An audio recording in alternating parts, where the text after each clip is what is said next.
Welcome to Kopi Time, a podcast series on markets and economies from DBS Group Research. I'm Taimur Beg, Chief Economist, welcoming you to our 119th episode. Today, we will look at various geo-economic and political risks at play. Angela Mancini is partner and head of Geopolitical Risk Analysis practice for Asia-Pacific at Control Risks. It's based in Singapore, and her team advises governments and private organizations on how their strategies might be exposed to political, regulatory, and reputational risks.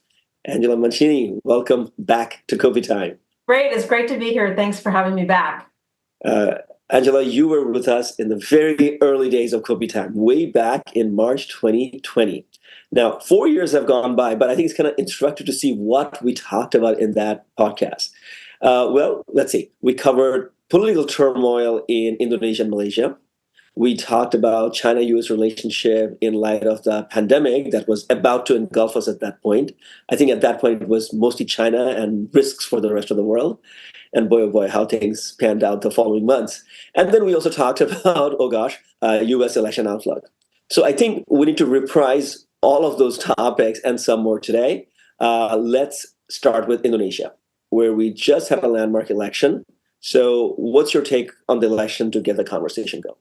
Yeah, so it's an interesting one. As we say at Control Risk, it was unexpected, but pretty easily explained, right? So as we know, Prabowo Subianto got 58% of the vote, avoided a runoff election. Many thought there might be a runoff. Clearly, it's good for business, predictability and policy continuity that there's not a runoff. We can just kind of get through that. Potentially, people worried about a long election season, a lot of ups and downs. We're past all that.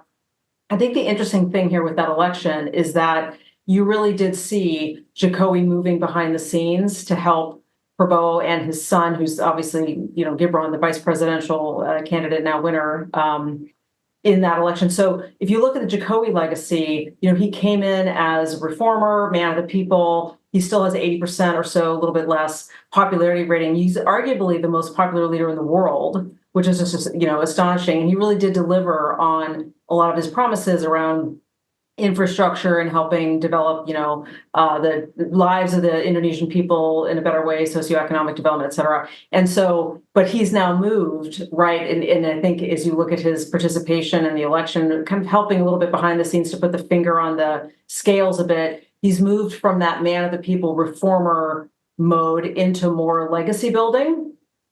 And so I mention that because I think it's important to note he did have a role behind the election and the election outcome, which now, for right or wrong, puts us where we are. And then we can have a conversation about where we think Prabowo will take Indonesia. But it is a bit of a turning point for Indonesia because, it is going to be all new stakeholders for business, all new people in cabinet. No more Luhut Panjaitan behind the scenes as the gatekeeper. So it is really a new day for investors in Indonesia. So you mentioned the word Jokowi's legacy a couple of times. I want to sort of think in terms of his predecessor. So SBY was also president for 10 years. He sort of faded away, although he tried through familial roots as well to remain relevant. But Jokowi is clearly a little more successful in getting his son placed in the vice president's office. Now, is that a natural alliance, Prabowo, Jokowi, and his son? Not really on the face of it. I mean, Jokowi actually, as you know, as some say, betrayed his party, PDIP, to actually support. So he did not, promote the PDIP candidate. He promoted Prabowo instead. But I think what he was keen to do, if he could, is support someone who would continue his own legacy. So Jokowi clearly has been quite successful with infrastructure, right? Obviously, all the the Jakarta subway and the roads and the airports and the ports and everything. And of course, the big question is, how far will we go with actually moving the capital city from Jakarta to East Kalimantan to Nusantara?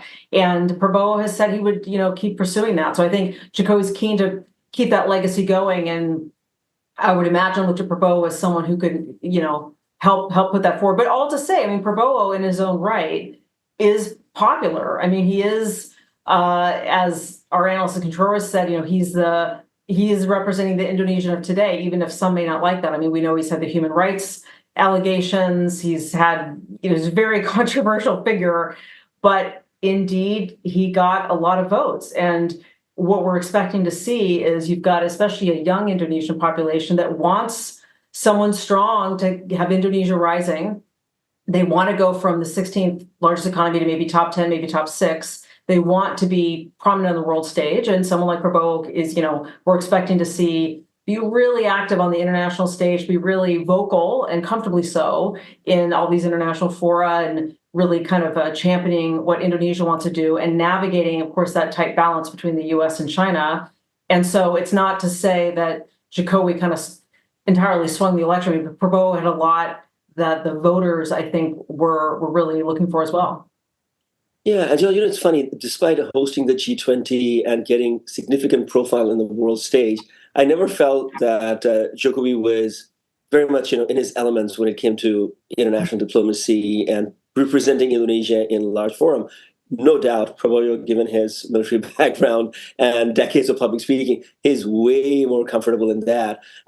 Whether he ends up saying things that will always help Indonesia remains to be seen.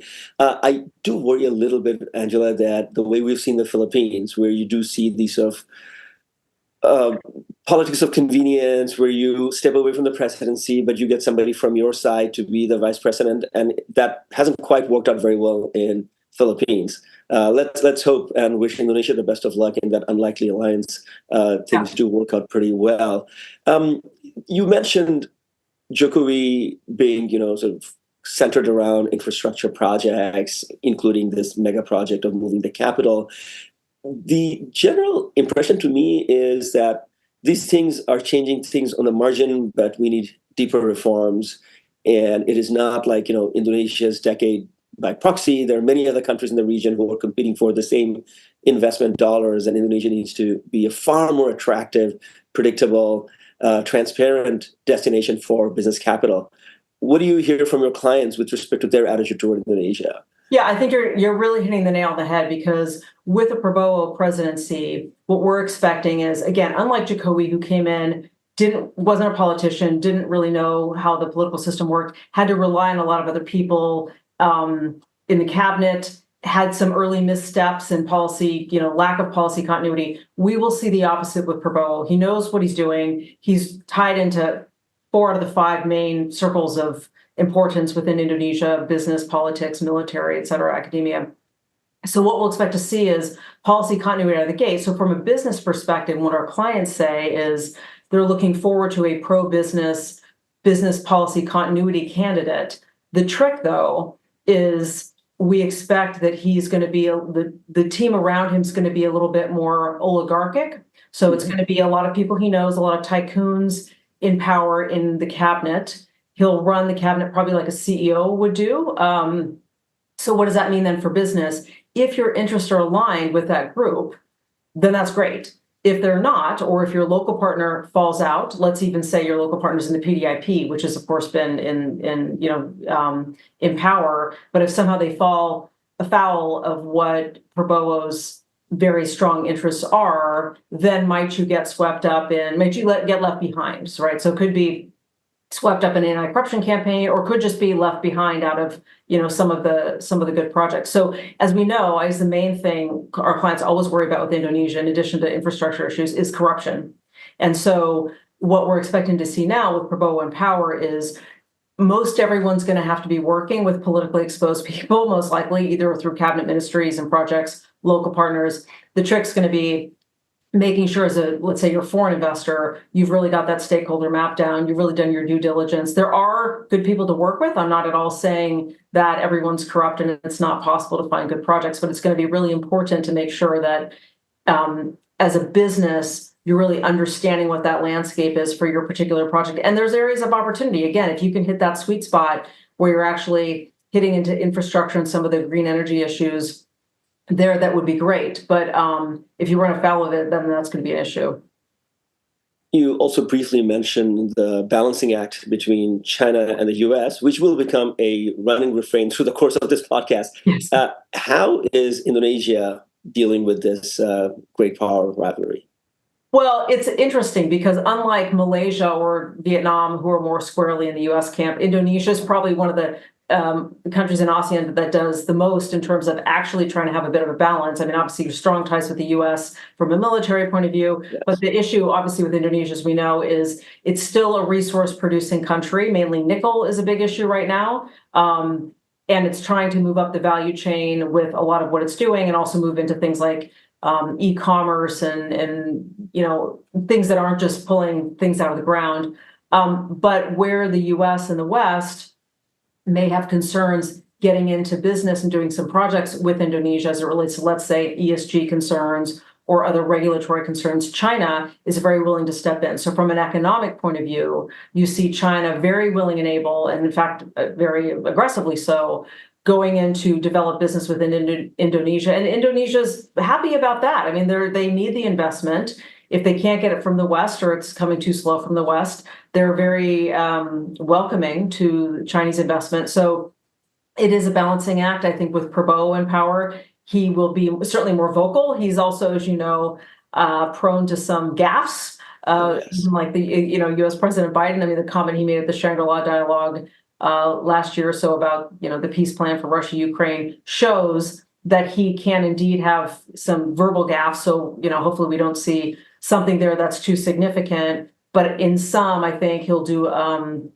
the same job that Indonesia's been doing, really balancing the U.S. and China, but in a strong way. I mean, it's Indonesia rising, Indonesia's voice on the world stage. Indonesia saying, we're here and we've got things to offer, and you need to kind of play by our rules. I think the trick for Indonesia is that there's a lot of other markets out there where people can go, and investment doesn't have to stay in Indonesia. There's a lot of other options on the horizon as well. Right, Angela, the classic example would be getting the EV investment and the battery investment. Yeah. Yes, from Panasonic to Tesla, there are a bunch of countries that are sort of Western light who probably will end up investing in Indonesia. But BYD may equally offer tremendous terms and opportunities for Indonesia if they choose to invest. And for a country, to your point, of large population, young population, aspirational, they, I'm sure, would like to drive good-looking electric cars. And I have a feeling that the Chinese will really give Western investors in that area a massive run for their money. Yeah, that's right. Especially since also in the EV market, as we know, the Chinese have a great product and it's at a great price. And you see these cars also in Singapore and elsewhere, and that's something we can get into Malaysia as well. But Malaysia is also looking at EV production and at scale, and I think the challenge when we think about U.S. China is there's the geopolitics of it, but then there's a business aspect of it. And China, we do need to recognize, has some products that are really strong, and they're again priced efficiently, and they're willing to work with governments across ASEAN. So it's not simply just a geopolitical consideration, it's an economic consideration, and they do actually bring quite a lot to the table. Right. I suppose also the fact that Indonesia doesn't have any territorial dispute with China, as opposed to, say, Vietnam or Philippines, probably make it easier for them to navigate this. But thanks for bringing the Malaysia angle in. That's exactly where I wanted to take this conversation toward. So they have had a remarkably stable 1 year. I thought when Anwar Ibrahim got elected that it was going to be a lot of volatility. It's turned out to be sort of okay so far. Yeah, it's been, so we recently had the 1 year anniversary. It's been more stable, than we might think, certainly from a political perspective. So that's good. I think the challenge is, as you follow this closely, is on the economic side, right? The ringgit is at a 26-year low, and there's a lot of pressures economically. I mean, if you took the U.S. Fed out of the picture, so clearly Malaysia's suffering from the high U.S. rates and the capital looking for other options that are more lucrative than investing in Malaysia at this point. But so if you took that out, it might be a slightly different picture, but there is a lot of economic anxiety. So on the political side, it's been fairly stable. On the economic side, there's anxiety around inflation, cost of living, obviously the ringgit weakness. I think the other thing that we see clients tracking more seriously now than ever is the rise of Islamic policies as well in Malaysia. So as you know, there's been, under Anwar, there's been some pro-Malay and Islamic policies around things like Islamic education in schools and Sharia law and things like that that are moving through the legislative process or being put out into the political discourse. And also, you recall, he closed off the ports to Israeli-flagged ships. So a lot of solidarity with the horrible conflict in Gaza. But having said that, that also makes Western investors nervous, particularly if there's a risk of boycotting American or Western brands, which we've seen. And some of our clients in that space, whether they're American brands or European brands, have quietly said that whether or not there's an overt boycott, they're getting a lot of pressure from their staff, or their staff is getting pressure from their community about why would you be working for, a big Western company that's not in solidarity right now with the Palestinians and what's happening. So there's a lot of other things going on in addition to just the pure economic situation as well. But would you give Anwar a B plus or even an A minus for governing through a rather tenuous coalition?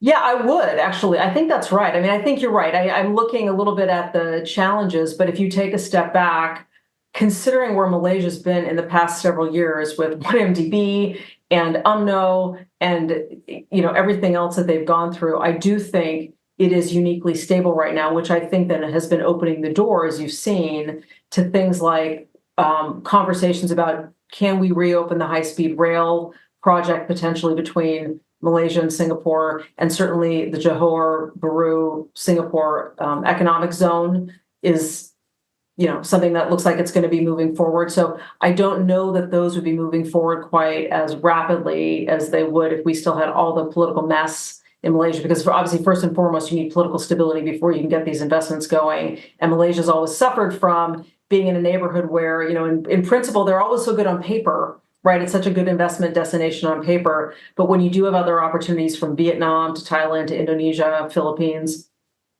we have a lot of our clients say those other markets look better because just policy is more stable. You know who the ministers are. You kind of know what the challenges are going to be, and you can predict and plan around those. And that's been harder in the past years of Malaysia. So in sum, I do think the stability has been a big win. So this is a critical issue to sort of consider, Angela. So you're right that economically there's a lot of stress.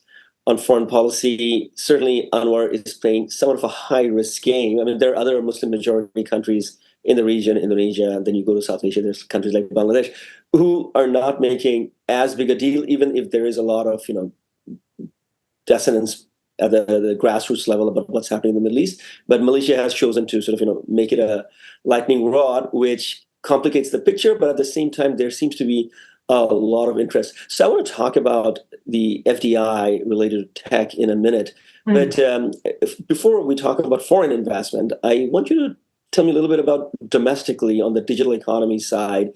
Are the Malaysians doing the kinds of things that make them look like a digital savvy economy? And mind you, they were ahead of the curve. In the 70s, it was Penang that was building electronics before anybody else. And it was in the 90s when Anwar was Mahathir's left-hand man, was talking about the multimedia super corridor. It sort of faded away, but is it making a comeback? It is. It's interesting that you mentioned about Penang. I was just at a conference last weekend in Istanbul where there was someone there who was senior in the semiconductor space in Taiwan who made that exact point, that a lot of the initial tech and talent was, incubated in Penang. So it's interesting that you raised that. But yeah, so what we're seeing on the digital space in Malaysia, which is quite interesting, is there's a big push to move all of the government operations into the cloud. So there's the private sector development, but then I think the government moving up to the cloud is significant. Why is that? Because it's obviously bringing in a lot of cloud providers. Google just signed recently a massive agreement with Malaysian government on that. But then it's also allowing for private sector investment opportunity of all that, ecosystem around it and the infrastructure around it. So we're doing a lot of work with clients on data centers, which, a lot of countries want data centers and a lot of companies want to build data centers. And Malaysia is really a good place for that because it's a cheaper place. It has the land access. It has better access to renewable energy and water, where unlike, let's say, Singapore, because you need water to cool the data centers. So there's all the infrastructure opportunity around that. And then at the same time, what they're doing is they're shoring up the cybersecurity risk So obviously, as they go into the cloud, there's a big risk of cybersecurity breaches. And so they're putting into place a new cybersecurity law and then opening the door to a lot of cybersecurity providers to come in and really support the government, but also, again, all the private sector that's also moving up to the cloud. And they're also trying to become more of a bigger weight in e-commerce and fintech as well. So I think that's all heading in the right direction from in an innovation point of view. And then again, just opening all that opportunity for all the infrastructure behind it as well.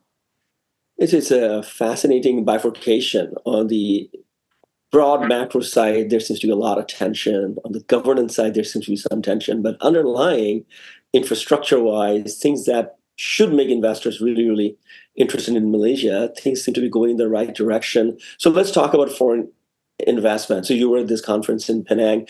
What are you hearing? I mean, people really want to put billions of dollars in building semiconductor plants again in Malaysia? So not quite that far. So the conference I was at was actually interesting because it was a lot of global investors and regulators actually in Turkey looking at, so not just Southeast Asia and Asia in general, but globally. And so I think the issues there are, I don't know that there's a lot of semiconductor plants that are going to be necessarily built in Malaysia. I know that's an area that they're trying to move up the value chain. If you take a step back, I mean, Malaysia historically has been known, of course, for electronic manufacturing and palm oil as well, right? So, but with all the, and this is true across Southeast Asia more broadly, but with all the ESG concerns and climate change concerns, trying to really make sure they're moving further towards manufacturing sector and also up the value chain of that. So in the past, Malaysia, you're right, is looking at moving up the value chain with semiconductors. They've done a lot of testing and assembly in the past. I think the really interesting thing to look at is, can they compete? And they're looking at it. Can they compete with Japan and South Korea with also thinking about design and things that aren't just assembly and testing? But then geopolitically, that gets a little bit tricky because I think if they're able to do that, the U.S., of course, will, I'm sure, be happy to see another country that's, U.S. friendly that would be a critical node in the supply chain for semiconductors. But I think the challenge is if they get too good, then are they seen as a competitor in that space? So again, I don't see many investors racing into Malaysia. Certainly they are on the data center side, but in terms of the semiconductor production side. But I do think that that's a potential growing area, but one again that Malaysia will just have to be a little bit careful with from a geopolitical perspective. But realistically, I don't expect that they would be so successful in the near term that would be really an acute issue for them. Now, earlier you mentioned two things that bring in Singapore. One is this, renewed talk about the high-speed link between KL and Singapore, and then also this export processing zone deal that Johor and Singapore, the MOU was signed in January of this year. So Malaysia, Singapore, deep symbiosis. There's a lot of Malaysian talent embedded in the Singapore economy. There's a lot of supplies for Singapore that come from Malaysia. Is this relationship in a good spot right now? Yeah, I think it is, especially with the new king, who's the Sultan of Johor, as you know, I think really solidifies that. And he has a very specific interest in really, in as he's taken power in early days, trying to solidify that relationship. I think it's a great opportunity. I mean, if you think about the ability, if there's a way to get, even just transport of people, who so many come across every day to work, on both sides, if you can get that transport of people down in an easier way, that's a massive win in terms of efficiency, in terms of cost, in terms of the flexibility of workers being able to live on both sides, and the ability of talent to come from Malaysia into Singapore. As we saw during COVID, one of my clients works in the tech space here in Singapore. They were really pressed because when the border closed, they hadn't quite appreciated just how many highly skilled workers they were bringing in daily from Malaysia, into Singapore to work and then go back. So that alone would be significant. But then if you think about this investment zone that they're talking about, that's going to have potentially special tax incentives and special infrastructure and customs clearing and whatnot, and of course, a focus on green energy, that I think can be a real highlight for both countries, and certainly can serve as a great gateway for Singapore to further then invest into Malaysia and just keep things much more open than they've been before, I think there can be nothing but, pretty strong economic and also social benefits as well. I totally agree. And, this is not a unique situation. We see this all over Europe. Yeah. Switzerland, high cost jurisdiction, but neighboring Germany, France, people go back and forth, do groceries, they arbitrage, and it turns out to be a win-win for Switzerland, Germany, France. So in this particular case also, despite the sort of per capita income differential, I think there's a lot of symbiosis that can be beneficial. And to your point, day-to-day friction, if just that could be reused in terms of movement of labor, it would help both sides substantially. So yeah, let's cross our fingers and hope that we can sort of go across the border friction-free in the coming years. Okay, speaking of Singapore, now we've had a few landmark elections in the region. Now here's one more coming up next year. Big changing of the guard. What's your sense of the 2025 Singapore elections? Yeah, so certainly we expect the PAP to win. That's no surprise. I think the question is just the margin. The interesting thing about this election will be, I think, the timing. So as we know, they need to have the election in 2025, and the 70th anniversary of the PAP will be noted we'll be hitting that mark this November at the convention that they'll hold. So I think the question there will be, at what point is the election called? Because it doesn't have to be in 2025, it can be earlier. And some factors there are at play. One is, when does PM Lee want to step down and pass the reins over to Lawrence Wong? Is that, well in advance of the November, or maybe even in advance of National Day in August, or is that in advance of the party convention in November? And what does that look like? As you know, there's a big corruption case going on right now in Singapore. Certainly, I think any political party would want to see a case like that resolved before they hit an election. And last week, there were actually 8 new charges actually put out against the defendant, the ex-minister of transport. So I think that timing of that case may factor in as well. But certainly, there's no surprise in what we think the election result's going to be. I think it's just going to be a matter of how they want to manage the timing of it. And we saw even in the past couple of days, they announced the official that's going to actually be running the election in terms of making sure things are smooth and moving forward properly with the kind of cleanliness and efficiency of the election, as well as saw a report overnight that some public officials here in Singapore have already been notified that they're going to be trained to be election officials, is how that works here. So the point is the machinery is starting to move. So we may see something before November of 2025. When you were talking about Malaysia earlier, you very briefly mentioned the cost of living issue. Now, Angela, that's an issue all over the world. Even the US elections, I have a feeling this year would be deeply affected by the sense that everything is much more expensive. But it's very much true in Singapore that in the last 4 years since the pandemic, cost of grocery shopping, energy, everything is substantially higher. Do you see that issue weighing in substantially in this election? Well, I think, my reaction to that would be, I think it's going to weigh in every election. The reality, if you take a step back, and we see this in all of our 38 global offices around the world for control risk and all the clients we work with, like 80% of the Fortune 500, everyone is finding it harder to make that same dollar. Because pre-COVID, as you know, the success was having a just-in-time supply chain, very cost efficient. That has now changed. So even inflationary pressures for other reasons aside, corporates need resilient supply chains, again, regardless of geopolitics and everything else. So that already is adding cost in. Then you add in the geopolitical bits. And then, we were talking just a minute ago about Singapore and Malaysia and that openness in terms of the border. That's, as you know, going backwards in a lot of locations, right? If you just look at the US and Mexico and the border states and what used to be able to happen with workers being able to go across the border and back and the efficiency that has. So all to say, the inflation issue and the cost issue is an issue that's factoring in every election this year, in a year where it is the year of the election. We have so many globally. So certainly it has to factor. I think Singapore has done a good job at trying to get out front in front of that issue, unlike maybe some other countries really doing a lot in the space of trying to ensure that lower income people are getting subsidies and support, really trying to attract the kind of foreign investment that's going to create jobs.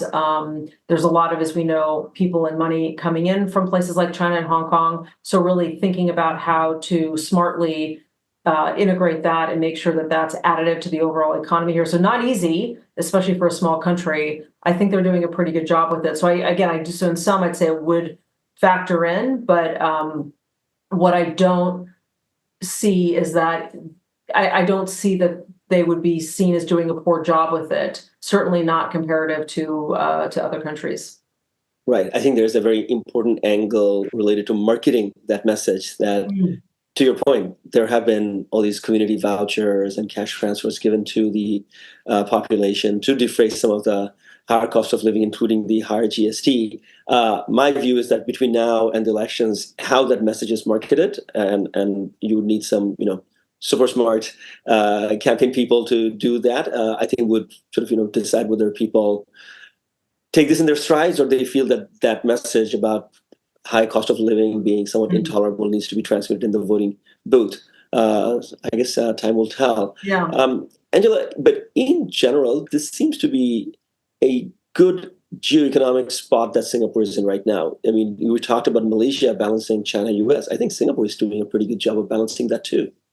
Yeah, I agree with that. I think, and as we know, with Singapore, there's a few different elements of that, right? There's obviously the security guarantees and support they get from the U.S. because of the security component of it, and then there's the economic component. I think that Singapore has done a really good job, as we've heard the public officials say in speeches, of really trying to be not a rules taker, but have a bit of a seat at the table. I mean, recognizing that it's a smaller country, but really being relevant and being able to offer things, not just to the US and China, but all countries in the region globally, as being a place to attract investment. So I see from the speeches, again, of public officials, a real underscoring of the fact that it's not just about, oh, we happen to be in the middle and we need to, figure out, from a reactive point of view, how to balance, but not be on the back foot, be on the front foot to say, what are we as Singapore offering the global economy in terms of, we've talked about it before in this conversation, but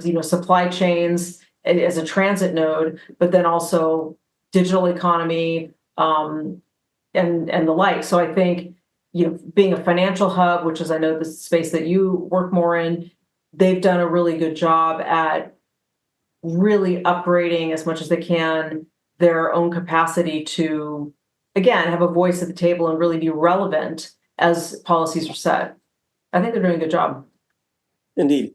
And the other area where potentially investment can come in is climate finance. So, when you and I had our conversation 4 years ago, we talked about climate risks in the region. I personally am not very happy with the way this region is dealing with green transition, but perhaps you have a different view. Are ASEAN businesses getting the right signal from the government about green transition? I think this is a really key issue, and it's only going to grow in importance, I think, as time goes by. So maybe we need to pick up the conversation later down the road as well and see how they've done. At this current moment, I agree with you. I don't think, there are movements in different ASEAN countries in the right way towards green energy transition, right? So you see, for example, in Laos, there's a lot of hydropower being produced and putting electricity into the grid in ASEAN. There's a lot of leakage there, but that's coming through Thailand and down to Singapore. So that's one positive thing. It's not needle moving in terms of, ASEAN's green transition, but it is happening. If you look at, let's say the EV space, and we talked about that briefly a little bit already, but Thailand is the winner here so far in ASEAN in terms of production of EV vehicles. I think it's 400,000 this year, and next year they're trying for 600,000 if they can get that line capacity up. So that's a real area where they're trying to drive across ASEAN, production capability, which is a win-win also for investment. And then hand in hand with that, of course, is the the charging infrastructure. So there's battery production in places like, Malaysia and elsewhere. There are, either under development or plans for being under development. So that's all good. I think there's two issues. One is there continues to be a heavy reliance on polluting extractives in the region. We know it, especially in places like Indonesia. And then number two, what we hear from our clients is they are really keen to find projects to invest in that are authentically clean and authentically green. So really not any greenwashing, really projects that are going to be helping them meet their own carbon targets and meet compliance rules to get subsidies from the US or the EU on green energy transition issues, right? So they are coming to us saying, please help us find these projects because we need to find ones that are actually green, but also are actually clean from a corruption point of view.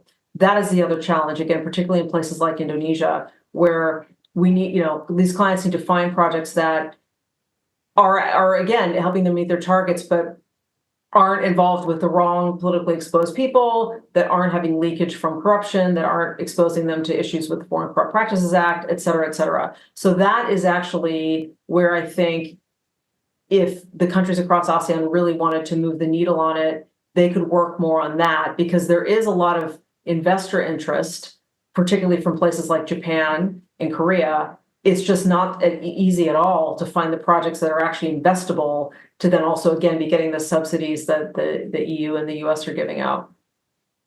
Yeah, I mean, I look at the border adjustment tax coming from Europe, and I worry that, ASEAN exporters will get caught in the net, not fully prepared to deal with that. I look at various protection walls that the US is putting up and supporting its own industries. And again, I worry that that would cause ASEAN businesses to see some degree of uncertainty or market access restriction going forward. I really want to see more urgency, Angela, and I gotta say I'm a little frustrated. Yes, because I do think, we just saw in the news a week or so ago that ocean temperatures are at the highest levels they've ever been. I mean, it's the velocity of change with climate is picking up, right? So I think there's only going to be more and more pressure, and certainly, obviously, ASEAN being in low-lying countries with water rise issues and whatnot. I expect, I see the issue becoming more timely and acute also in voters' minds more quickly maybe than governments expect. And then I expect the movement of capital to be there to invest in these projects even more quickly. It's just a matter of can they find the projects? Yeah. I was speaking with a U.S. investor the other day. The discussion was not really to climate change, but rather U.S. government debt and deficit. And his point was that this is one of those things, it'll only be acted upon when there's a crisis. Till then, there is no impetus. And I fear that, we would need some manifestation of climate emergency before we see some movement, which is a shame because you would want policymakers to have the vision to preempt these issues as opposed to be reactive, because then it's sometimes a bit too late. Yes. Angela, let's move past ASEAN and talk about something that control risk does a lot, which is to help businesses manage China-US friction. We talked about this 4 years ago. We'll talk about it now. I'm sure 4 years from now, if you and I talk, we'll be talking about this. Where do we stand now? Where are we going? So, yeah, this is something that comes up on a daily basis, obviously, for us. So if you take a step back, there has been a floor put under U.S. China. So from an investor's point of view, I guess to start there, from an investor's point of view, what do they want? They want, as they're thinking about their very significant portfolios of investment in China, both in terms financially and in terms of factory and operational footprint, they're looking for policy certainty. They're looking for ability to move money out and ability to move goods out and whatnot, and to just really understanding what regulations are coming down the pike and how things might change. As we know, there's been a deep frost in the relationship. We have seen a floor put under the U.S.-China relationship since Xi and Biden met in APEC in November in San Francisco. So that's good. We saw, interestingly, in the last days, right, we saw President Xi host 20 significant American CEOs, including the CEO of Chubb, the head of Bloomberg, Stephen Schwarzman from Blackstone, front cover of the FT, walking with President Xi. So there are movements on the China side to help assuage concerns of foreign investors and U.S. investors that China is indeed open for business. Interestingly, I'm seeing, you may be seeing this as well, some movement also on the academic exchange side. So I'd heard this anecdotally from some people that those academic exchanges, Tsinghua, Brookings, and things that had been tamped down on in the past couple of years are reviving. And in fact, I just saw posted publicly on the website of Renmin University of Beijing, they've announced a new degree, a joint degree program with GW University, George Washington University in the States, as well as Louis University in Rome for a bachelor's program. You spend 1 year in each place. So that's a minor thing, but it is important signal, I think, that there is starting to be more exchanges on the academic side, because I think that then just feeds into the overall relationship. But all to say, what does that mean for a U.S. business point of view? We don't expect the direction of travel of the overall relationship to change. I mean, hopefully we've got a floor under it. And of course, it's a U.S. election year, so lots of pressure on the U.S. side to be tough on China. And of course, we don't know where we're going to get come November in the U.S., so that's another point of the conversation. But for now, again, there is a floor, which is good news for business, but we don't expect but structurally, those challenges are absolutely remaining. And we see out of the States, questions about, are we going to allow Chinese EVs in the States? Are we going to allow TikTok to continue in the States, which is a whole separate conversation.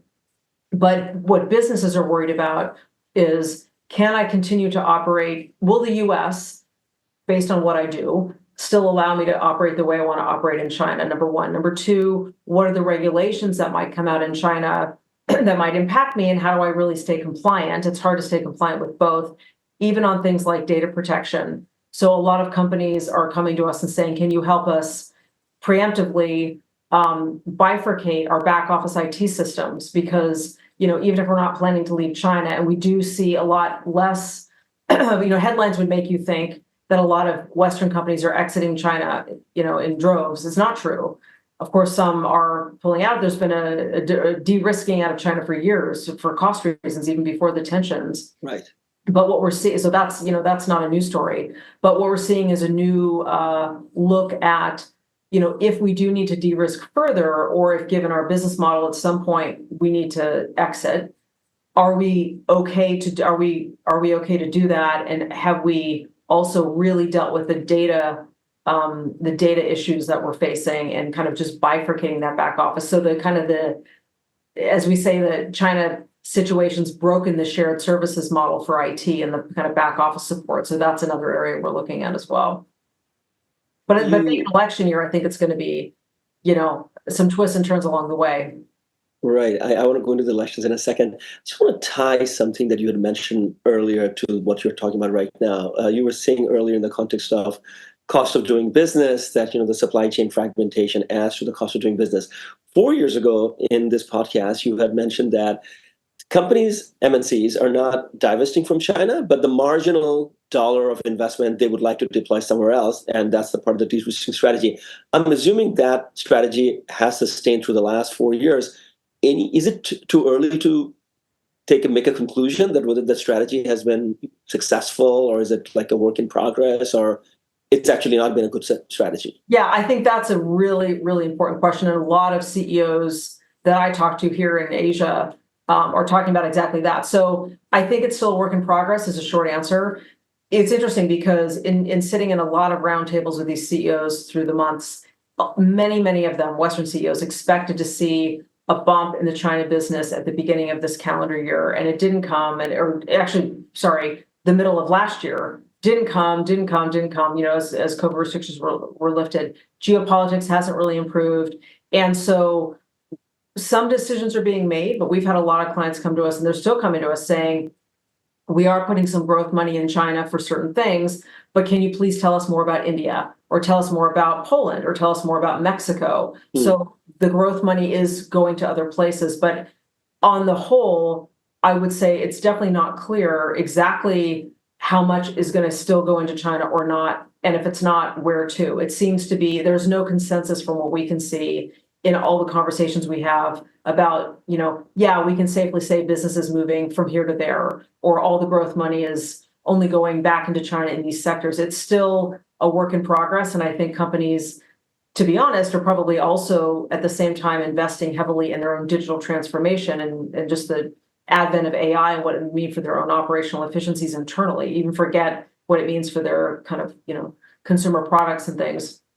And so we're seeing a lot of budgets increase in the digital transformation space. So we reckon that it may be that there's more executive focus now on that, and where the business sits between China and other markets is important, but they're not making decisions all that quickly on the China growth strategy. And I think a lot of people are, I know we'll talk about the election in a few minutes down the road, but I think it's true that a lot of people are looking at what's going to happen with the US election, where it's going to go, and any uncertainty even in the months throughout the electoral process. So I don't see any big needle moving decisions being made and announced publicly with respect to the question of, is the growth money going into other markets and what does that look like? All right. Once again, you have done a perfect job of transitioning to the next subject. All right. US elections. Talk about it. Oh my goodness, we could talk for hours. To sum up, I mean, it's such a fascinating year. We've got a rematch of probably the two of the most unpopular candidates in recent memory. If you just look at like what might happen with the election, and then we can talk about what the impact is going to be. With the election itself, we still have months to go. It's still somewhat early days, which is extraordinary considering it's actually not that far away. But we are seeing, in terms of national polls, Trump is still beating Biden in the national polls. I think I looked this morning, it was by 5 was the last one for a 50-45 margin. But what matters more is these swing states, right? Particularly Wisconsin, Michigan, and Pennsylvania. There was a poll that came out in the last 24, 48 hours saying that Biden has now moved. It's called the Biden bump. So given the spirited State of the Union and given some other things, the economy's feeling a little bit better, there's a Biden bump. But that bump means that he's moving up to just tying in 2 of those key swing states and then picking up by 1 in another one. I think it's Wisconsin was the one where he's up by 1, if I'm not mistaken. But all to say that Biden obviously is facing headwinds with age, his own age, right? Which is apparent every single time he does anything. Even a very spirited State of the Union, I think expectations were so low that he did well, which was great for him and his campaign. But there's many, many more appearances to be made, and either one of them, frankly, could have a health issue at any moment, right? So he's facing the age issue, huge issue, problems with obviously the border is a massive issue for that campaign, and that's for blue and red states alike, with all the migrants, being brought up to New York City. It's a huge issue for a big blue state like New York. And then, the economy is still an issue. From a macro point, the numbers look better, but there's a lot of people that are losing work and can't find work, and it feels like a pocketbook issue. So Biden's campaign faces those headwinds. The Trump campaign has its own headwinds. So the Trump candidacy got 46% of the popular vote the last 2 times they ran. So one can expect they're probably going to get 46% of the popular vote this time as well. They're not picking up any voters. That's the challenge that he would have to have. It's Biden would have to lose as opposed to Trump winning, right? So Trump's not picking up additional votes. They have a big problem with cash. I think the last numbers I saw in the last week, the Biden campaign has something like $150 million of cash, and Trump has 46. Plus, that cash is being put towards legal bills, which there are many. Plus, then there's obviously issues with just how he's running the campaign more broadly. But Biden's just overnight announced a big fundraiser that he's going to do with Obama and former President Clinton as well. So the cash keeps rolling into the Biden campaign, and nothing stimulates Democratic voters more than getting closer to the race and thinking Trump's actually an option that's going to motivate voter turnout. So control risks at this point is considering a Biden win, narrow win likely. That's our base case scenario for all these structural reasons. In addition to the fact that the Democrats have been doing better than expected in all the state elections and special elections have been going, that have been happening in the recent past, and also on wedge issues as well, like abortion and female reproductive rights. So all to say, it may be a narrow win for Biden, but I would also add in, let's look at RFK Jr., because I think that's an interesting one. So he may be the Jill Stein of the last election. So why is that relevant? Here's someone with a Kennedy name he's got a very unique political perspective. He's an anti-vaxxer and the rest of it. So he's running as an independent, former Democrat. I don't think he'll get a whole lot of votes, but could he get enough to be a spoiler for Biden is the question. He just named as his vice presidential candidate Nicole Shanahan, who's the ex-wife of the Google founder, Sergey Brin. Her net worth is supposedly $400 million. Why is that important? Because the trick of an independent candidate is to actually get on the ballot on all those states. And so that money could jumpstart that ability to mobilize to do that. Do I think he's a serious candidate? Not really at all. but could there be enough votes taken in certain important states? Potentially, especially since overarching perspective, the candidate that tends to win is the one that's the champion for the forgotten middle class. And he is that. And he's very in line with that view when it comes to being pro, supporting Gaza and what's happening there, and being very strong on the border, very pro-border policies. So there could be a situation where he comes into play in such a way that it does impact things. But all to say, election results, unclear. Many things could happen between now and then. Again, a health event for either Biden or Trump, and more legal woes for Trump and the rest of it. But the real issue our clients are worried about is the domestic political uncertainty during the election itself, and then in the months after, if it's contested, which there's a high likelihood that it would be. Right, because gosh, if there's a narrow win, for sure Trump is not going to accept that result, and again have. And even if it's not that narrow of a win, I mean, if you look at, it was a Kerry Lake. I mean, if I've got that right, coming out and saying things were stolen right out of the gate. So it's more the issue of either Trump's going to win, which has a host of issues for political certainty and economic certainty. But if Biden wins by a little, or even by a lot, or even frankly, probably by any majority, there's a strong case that it's going to be immediately called rigged, and re-election counts and things vote counts, which we saw before. I think the challenge is how significant will that be this time in terms of distracting the U.S. from things globally, and are there geopolitical players, unlike last time where it was a surprise, are there geopolitical players planning for that and maybe using that window of opportunity of some months to do some things globally that maybe we don't want to see, right? And you're thinking even just about Russia and Ukraine, what could happen in those months, I think is what a lot of our investor clients are looking at. Angela, I think it is relatively easy to predict a second term of Biden, more support for green transition, some degree of involvement in resolving issues in Palestine, picking up a fight with the liquid government in Israel, or trying to support wholeheartedly Ukraine in its cause against Russia. That sort of stuff I think we can predict fairly well. Is a Trump 2.0 a predictable scenario? Yes and no. It may be. It's a great question. In a way, it's more predictable than it was the last time he was president. Why? Because last time was such a surprise and a shock, even to him, from what we've read, that there is a run up to this for him. There is a campaign structure that involves also, policy thinkers for right or wrong. I've been on calls with some of them.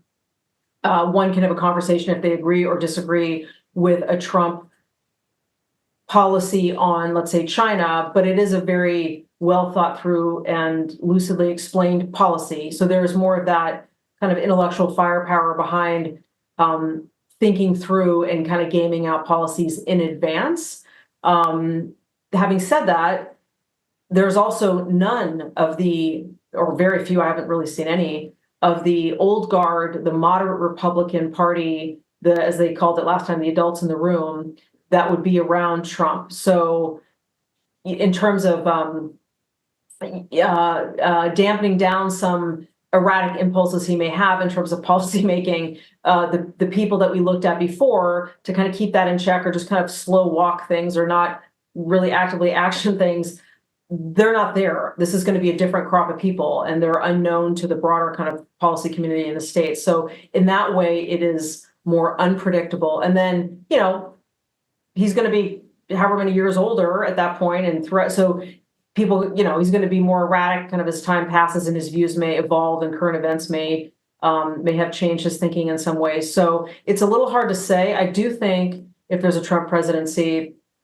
and frankly, some of our clients in places like Japan and Korea and elsewhere are already hedging for this, is what does he do, obviously, with Russia and Ukraine? If he decides to withdraw all funding from Ukraine and be supportive of what Russia's doing, that changes the entire calculus for Europe and also for NATO. What does he do with issues he's done in the past, which is pushing Japan and South Korea for more funding? for military presence, or, let's, if not, go for your life and we'll, not have such a strong relationship on the security side, which has massive implications for Japan and South Korea and Asian security. We're already seeing Japan remilitarizing, which hasn't happened since World War II. And so we actually have clients that are looking to invest in supporting that remilitarization in Japan.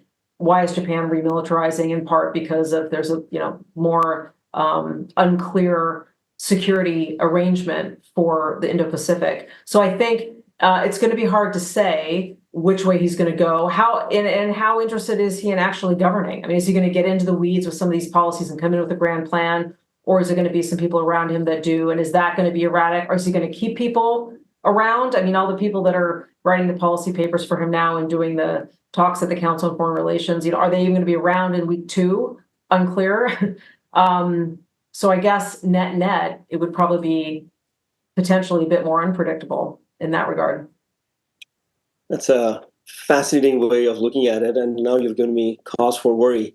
No, you're right. I think that in some ways Trump 2.0 could be more consequential, but at the same time unpredictable, and huge source of headache for businesses. I mean, to your point that some of the positions we may disagree or agree with, but there is definitely more intellectual backbone. I saw former trade representative Robert Lighthizer write an article last week explaining, to your point, fairly lucid terms, why a 10% across-the-board tariff makes sense for the U.S. workers and jobs and the future of the U.S., and why increasing tariff even further against China should be okay. The Chinese should understand that, and so we don't want to be enemies with China, but at the same time, we don't want Chinese trade, that sort of stuff. So yeah. Got to be seen. One final question. I mean, typically vice presidential picks are inconsequential, but this time, with 2 rather, elderly presidential candidates, the chance of the vice presidential candidate actually becoming the president in the next 4 years is substantial. So Kamala Harris remains Biden's vice president, and who's going to be Trump's vice president? Yeah. So that's another great question. So, I mean, just speaking briefly first about Biden, there's a lot of calls quietly across the Democratic space to think about a new vice president because Kamala Harris is unpopular.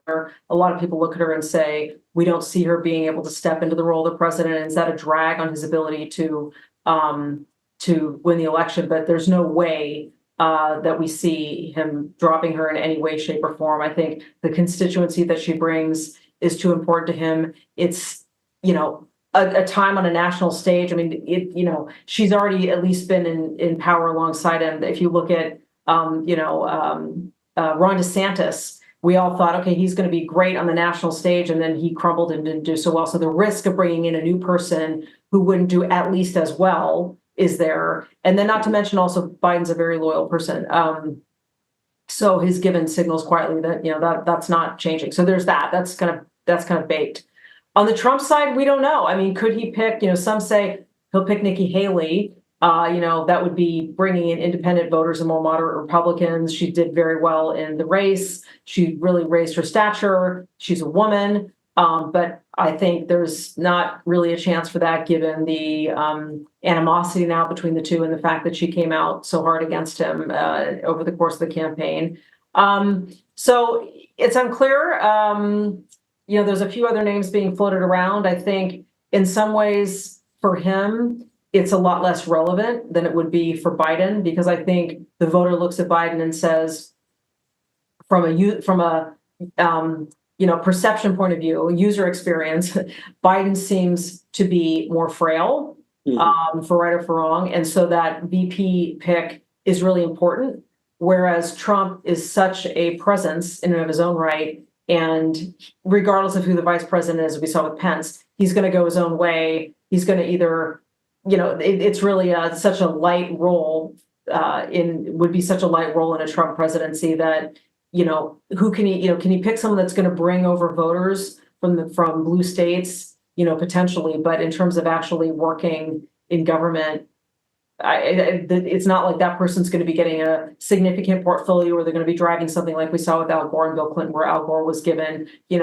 let's focus on, climate change and ESG issues and green transition and really take that and run with it. We're not going to see that with the Trump presidency, I don't think. Yeah, that's unlikely.